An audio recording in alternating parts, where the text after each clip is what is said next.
Hello, everybody. Welcome to the Buckeye Weekly Podcast. I am Tony Gerdeman here, as always, with Tom. Tom, don't put your microphone at me. How's it going? Well, if you have multiple microphones in your face, it makes you feel important. And I know how you like to feel important. So Makes me feel like long snapper Mason Arnold, who is out here. You know, you come to Ohio State, and welcome, everybody. We are live, so feel free to throw some questions. We're just finishing up with interviews now. One of those interviews was with Mason Arnold, the backup long snapper, now starting long snapper. And when you come to Ohio State from the Tampa area to be the long snapper at Ohio State, I don't think he came here expecting to play this year. Also, probably didn't expect to have over 30 media members with them at the table. As they bring these guys out there, Mason Arnold was the only guy going at one point, and so like everybody's just standing around talking to a long snapper, asking questions of the long snapper about long snapping. Well, and talking to the specialist is always super interesting to me because I think everyone sort of understands, like everyone has been in the backyard and thrown a football or played the pigskin bowl on Thanksgiving, and you have run with the football or caught a football, even if you haven't played organized football. I don't know how many people have really tried long snapping before. And there is an art to it. There is a science to it. And it's one of those things that, I mean, we've talked about this before, where if the best long snappers are people you've never even thought of before. You know, Bryce Haynes went through 4 years at Ohio State, and the only thing that was remarkable about him was that Jim Tressel put a long snapper on scholarship. That is wild. And then you never thought about him again because he's always just perfect. And, you know, Rowan McCullough or Liam McCullough was like that too, where it was just 4 years and you just never thought about him. It was just like he'd show up at camp with a cool shirt on, and then you never thought about him. See you next year. Because it was just like he was just always good. And Bradley Robinson's been like that the last few years.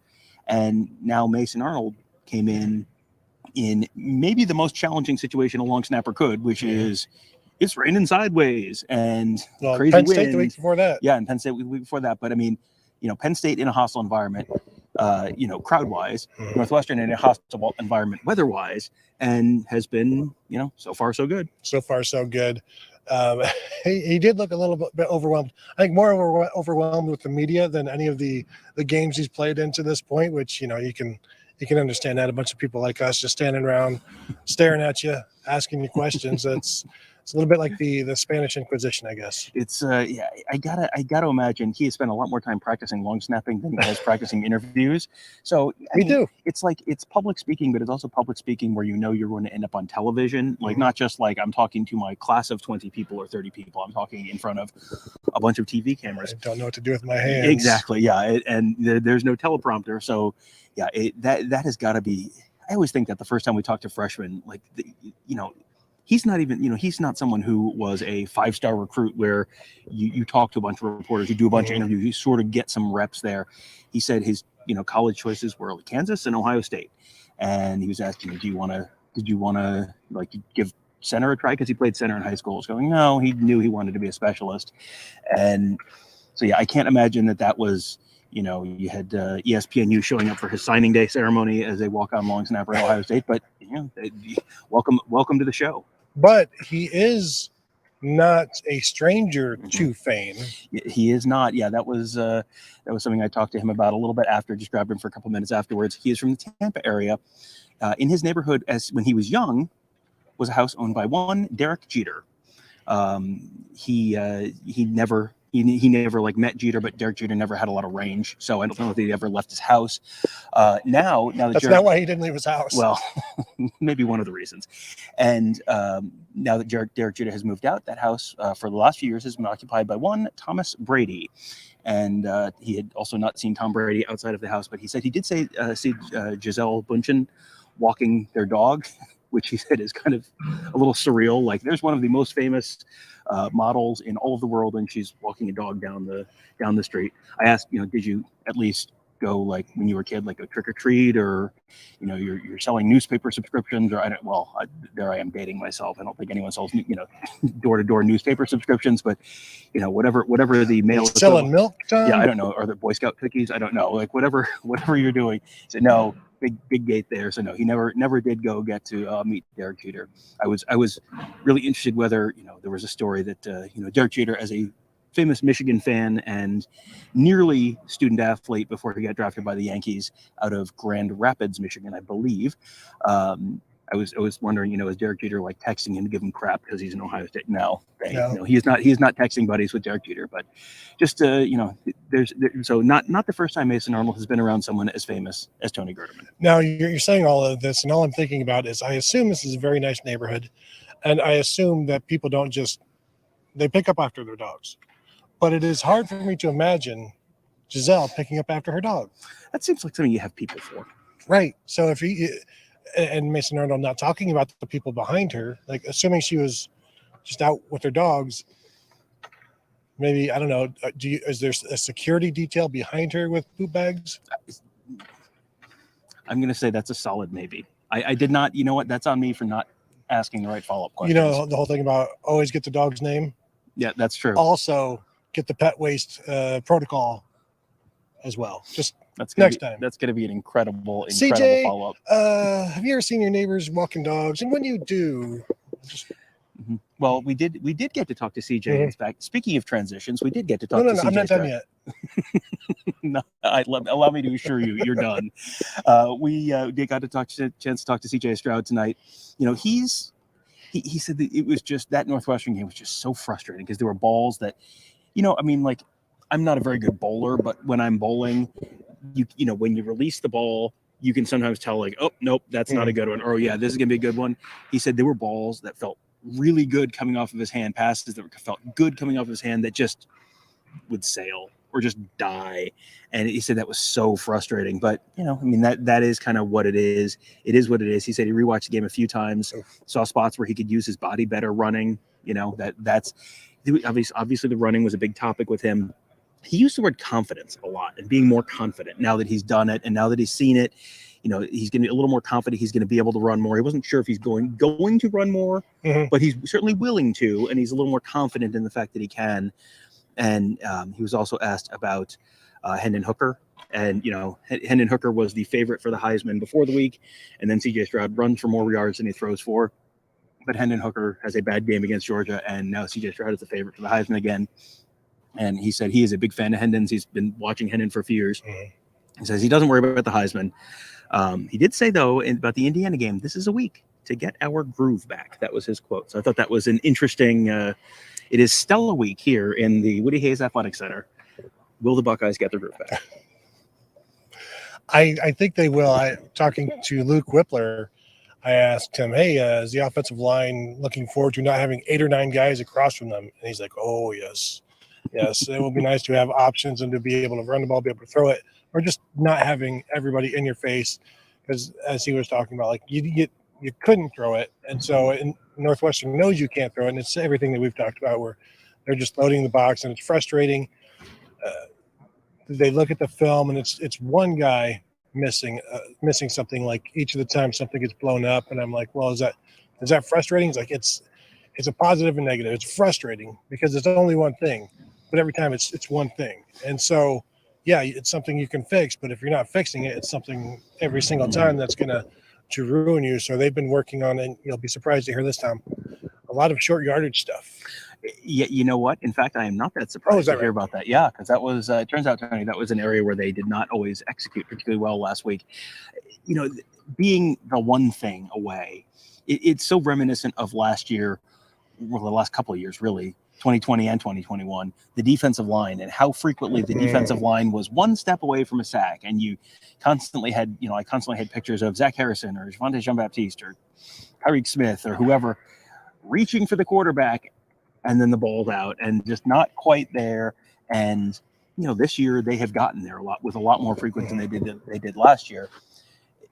You wonder if that's that took an off season to turn things around, but it also took a new defensive coordinator. And, is this a problem? The one thing issues in the offensive line, is that something you can fix in season?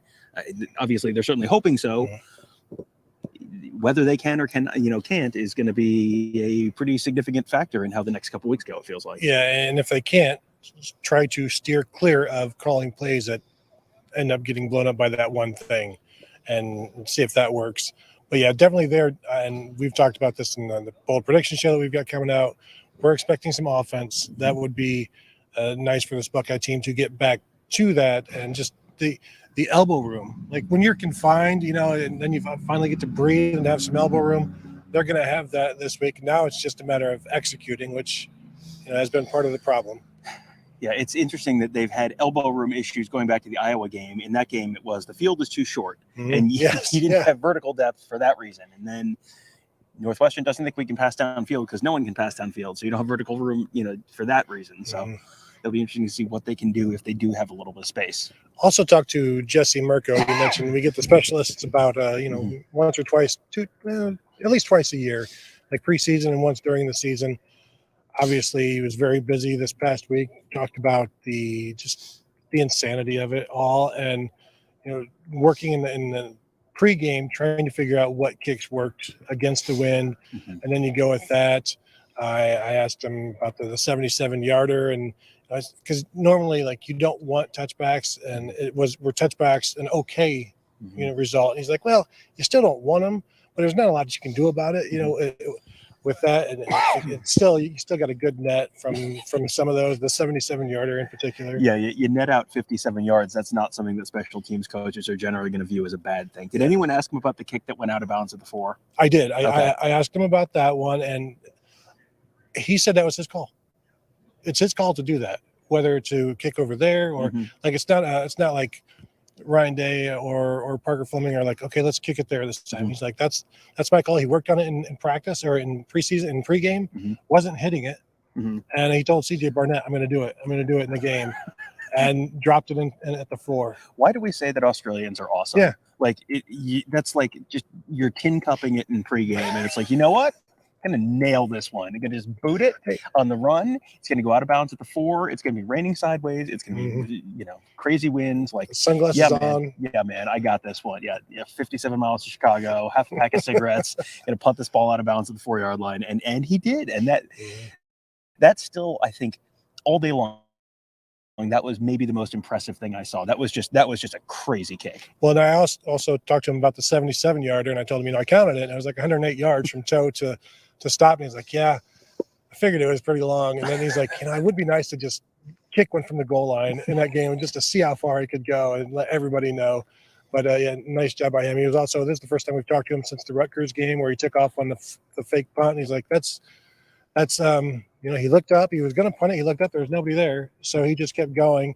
And he's like, then I got hit a little bit late out of bounds, but it's okay. So then the question was like, well, what did Ryan Day say to you after that? And Ryan came up to him and he was like, Jesse, was that in the game plan? And Jesse's like, no. So Ryan Day's like, well, let's just talk about it next time, okay? Yeah, I mean, and that's another one of those, like, I almost want to chalk it up to like a cultural thing, because I don't know exactly what the running up the score culture is in Australian rules football, and maybe that's not a thing that people think about in that sport.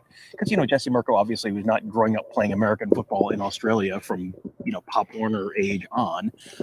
Yeah, that's really interesting, and it's one of those things where you can't really get mad at him, because it's like, well, number one, it worked, and it was like a very logical play.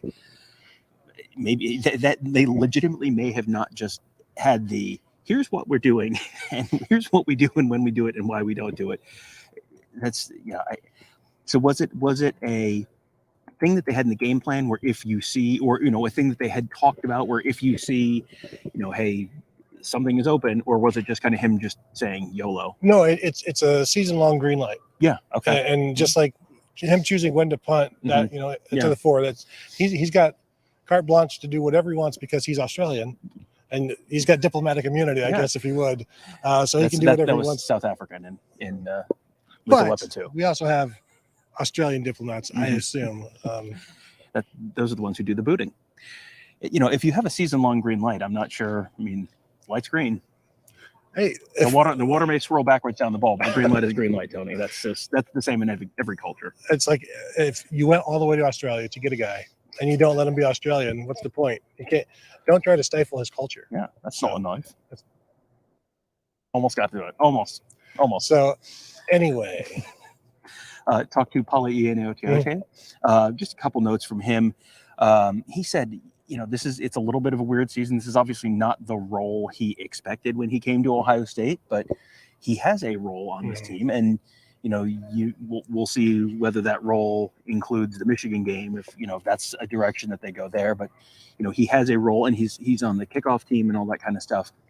And he said, honestly, it's just about habits and honing your craft, and just getting your all of that is the same for everything. Whatever you're doing, you just got to get better at it, get good habits, develop good discipline habits, and get better at all the things that you do. He was asked, next year, what's your status? Because all these guys with the COVID year and all that stuff, it's like, do people have years? And do you not have a year? What's the deal?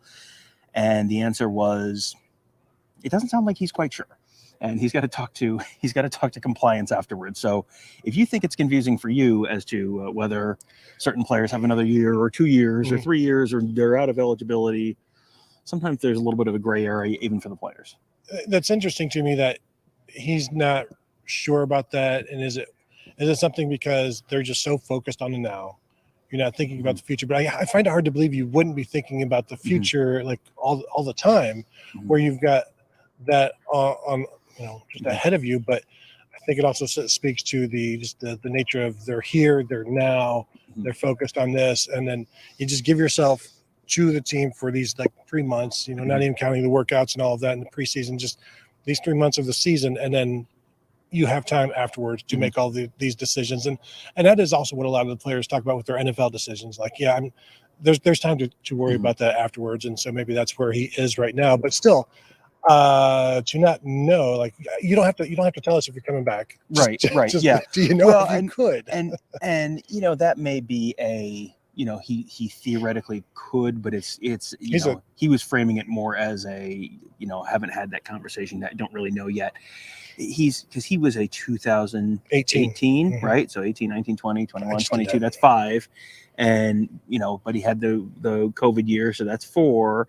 And then he had a couple of years where he got hurt at USC early in the season, so you probably could get a medical red shirt. Yeah, and that is something you can't do until after the season. So that maybe explain some of that. And the other thing is, does he, if he's going to be primarily a special teams guy again next year, does he want to come back? Does he, or is it whatever the next step is, whether that's trying to go pro, whether that's going pro in something other than sports, whatever it is, do you want to do that? And that's probably not a decision you're necessarily going to make in the middle of the middle of November. You got other stuff to worry about right now. Yeah, and I don't expect anybody ahead of him to leave at this point. They'd have to be leaving early for the NFL, and there's going to be some decisions, but I don't expect those decisions to be the NFL right now, with like Steel Chambers and Tommy Eichenberg in their 4th years.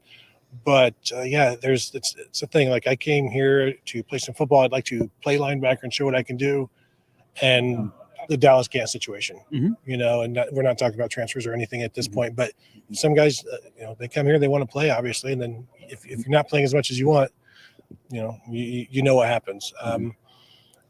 There was anybody else that you talked to? Well, I was just going through. I had more stuff from CJ Stroud. Sure. He talked about how Emeka Egbuka is just very smart, just understands leverage, understands coverages, just all the smarts, all the small stuff. Great route runner.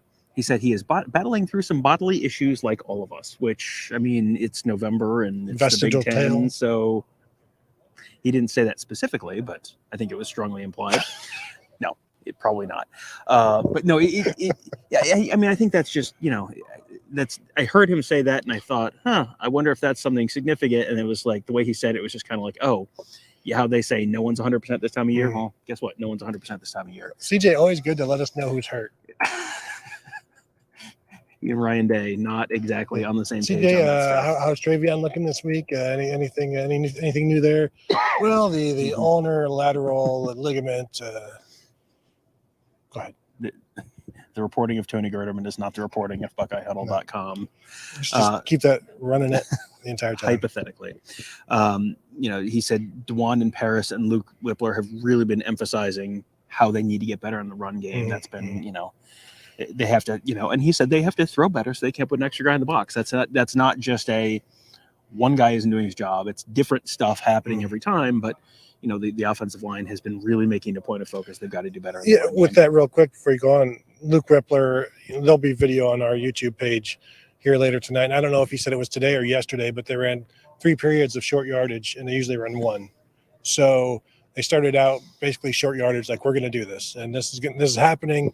And talking to Ronnie Hickman about it later on, he's like, yeah, I mean, we want to win those as well. So this is a defensive drill as well, and we're not trying to give anything to the offense. So some iron sharpening iron there, as Ohio State has to get better at the short yardage stuff. Yep. One other thing that people are always kind of wondering when they watch CJ Stroud run. Okay, were these called runs? Were these reads? Was this kind of improvised? He said it was a couple of improvised runs on dropbacks where he didn't see anything and just took off. 3 of them.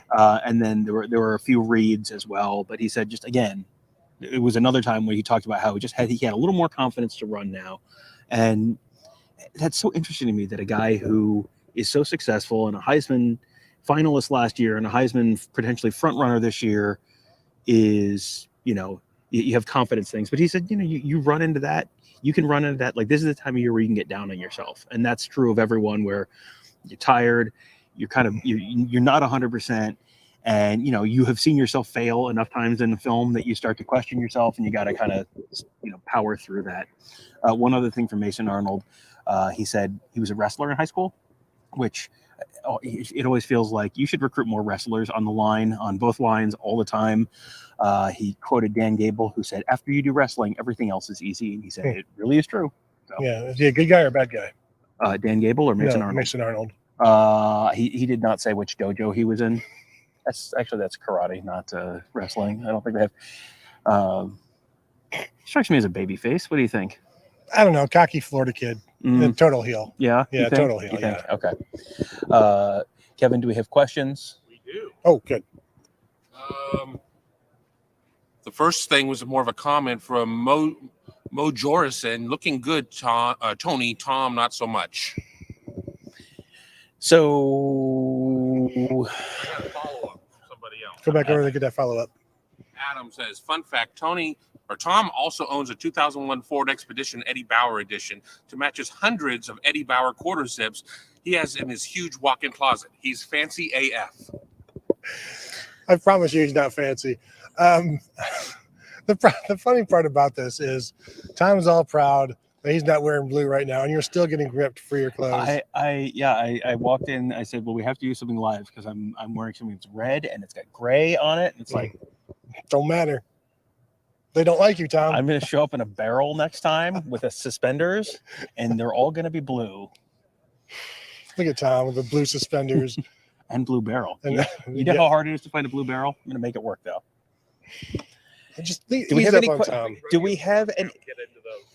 Do we have any questions about football, Kevin, or basketball? Clemens Hero, makes sense that Michigan named that stadium the outhouse. It's a hole dug into the ground, and every other year Ohio State goes there and takes a dump on their team.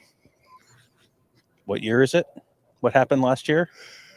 Do we have any questions about this year's Ohio State football team? The interesting thing about Michigan topical Stadium. Questions? The first time I was at Michigan Stadium in 1995, it's like this grand place, and you go there and you can see the treetops over the stadium, and you're like, "What? Mm-hmm. How can this ain't so special?" Jordan Kapler, Kevin, could you or Tony Tom give us any insight into how much was actually talked about Indiana, or was it a lot of last week and Michigan talk? Well, yeah, how much you got that? How much talk of Indiana this week? There's actually a little bit tonight. Yesterday there was more Michigan. It was Northwestern, more Northwestern talk, then some Michigan talk, and then some Indiana talk. There wasn't really any Michigan talk that I saw. There wasn't much, but there is tangentially some Michigan talk when Ronnie Hickman was asked about how Jim Knowles has talked about, I put stuff in a few weeks out so that they can learn it. This is actually the time when Michigan stuff is going to be getting put in for the defense, some added wrinkles. And the thing is, you can do it for a couple of weeks because you're not really planning anybody else after Michigan until you get there. So you can kind of build a couple of weeks of stuff that hasn't been on film for Michigan. That is interesting. Yeah. I'm going to guess that they have maybe been putting that in a week or so before. Now, I don't know how much. Maryland is not terrible. So Maryland, there's some game specific prep there. I can't imagine they have a ton of wrinkles in there for Indiana. Right. I was trying to think back. Have you heard any Indiana players mentioned by name? I heard Tom Allen's name this week. I cannot. No. I think I heard Connor Bazelak's name mentioned, but I think that was you and I talking on a podcast. Can you name any player not named Connor Bazelak or Deshaun McCullough? Antoine Randall L. The Macaulay quarterback kid. Mm-hmm. Okay, I guess. All right. Non-quarterbacks. So I asked everybody in the chat, could you name either of their starting running backs? And basically, I got that guy and this other guy. Is Alex Samson James Smith. still there? No. Oh, well, then no. I went with Alex Smith. Also 90s. Also a good answer. Yes. Another question that you'll be proud to walk over here for. How does one have the pizzazz to wear an Eddie Bauer pullover one day and a Cheez-It Bowl one the other day? That is a question that we will never know. Well, we could get the answer right now. I mean, what I'm hearing is that people don't want to see my upper torso covered, which is, flattered, but, it's a professional setting. So, Tony, I'm overwhelmed with the questions tonight. It's just tremendous content. You asked. Tom, that's on me for asking. Yeah, never open up the can of worms because there's a lot of worms. Never open up the can of worms by wearing clothes. Although the chat would be much different without the clothes. So just please continue the clothes. But nice everybody you to try to make the people happy. Learned a valuable lesson. Oh, good. Here we go. I was just saying 5 minutes, and we were going to do this for 30. Okay. Oh, okay. Well, now we got to vamp for another 5 minutes. Kevin's super chat wave looks exactly like his 5-minute wave. We got to work on our communication. We got to. Good to know. Anyway. Yeah.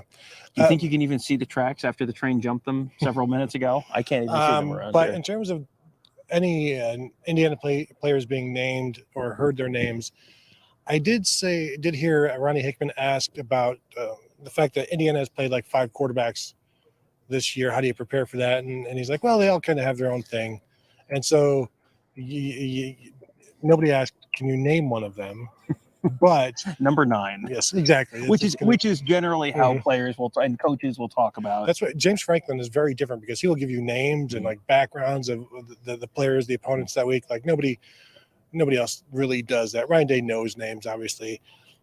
Urban Meyer sometimes didn't know his own players. Things like Josh Perry, I think it was one time he had issues with that one as well. Joshua, sorry.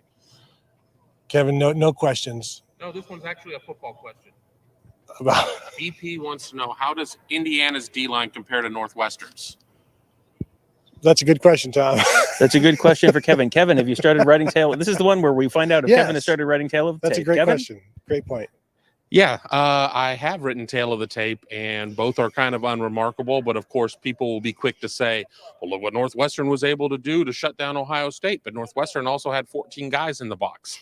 So, it's the Indiana line has got a lot of 4th and 5th year seniors. I mean, unfortunately, there are just not a lot of guys that are huge difference makers right there. Deshaun McCullough is playing the bull position, which is kind of a hybrid spot for them. He has 4 he's up among the team leaders in terms of sacks and some PBUs. I mean, he does a lot of everything, but there are no Rapogo brothers on this team. It's just a team that is very thin on talented players right now.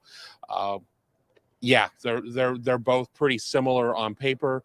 Unfortunately for Indiana, it does not appear that Mother Nature is going to play defense for them. You know how back in like the 80s when you'd have like the Pan Am games or the Olympics and the Cuban baseball team would come to America and they'd have to make sure that nobody would defect? Is there a chance that Deshaun McCullough stays in Columbus after the game? His story is such an interesting one because his dad was the running backs coach at Indiana, and he had a brother who played in Indiana at the time, and he had another brother who transferred from Miami to Indiana to go play. So he flipped his commitment from Ohio State to Indiana, and I think everyone at Ohio State kind of said, that's cool. We understand. Family thing, that's awesome. And then his dad took a job at Notre Dame. So when we say that college football coaching is a mercenary business, not that that's a bad thing to do career-wise, because I would bet on Marcus Freeman's tenure lasting longer than Tom Allen's tenure at Indiana. But, I mean, I would be interested to see if he does end up at a Notre Dame at some point. I mean, you can still make that happen. You have that opportunity. So yeah, I fully expect that to happen again. We don't push people into the portal, but that one, especially if there's coaching changes going on, which then everybody jumps into the portal. Kevin, anything else? No, we're good. Tom, you have anything else? No. You better not. Anyway, want to thank you all for jumping on with us live here on a Wednesday evening. Want to let you get back to your 8 p.m. stories, TV shows coming on, so don't want to keep you from that. Action, yes, definitely on ESPN2 and probably you. But thank you for joining us. Thank you for the questions. Thank you for interacting with us. Thank you for being kind to Kevin in the chat. He doesn't normally get that other places. Always thank you for the comments about Tom's clothing. I definitely appreciate that. That's it's a special. We didn't talk about ketchup once. It's the chat has moved on. Okay. All right. Thank you all for joining us, and we'll talk to you guys later.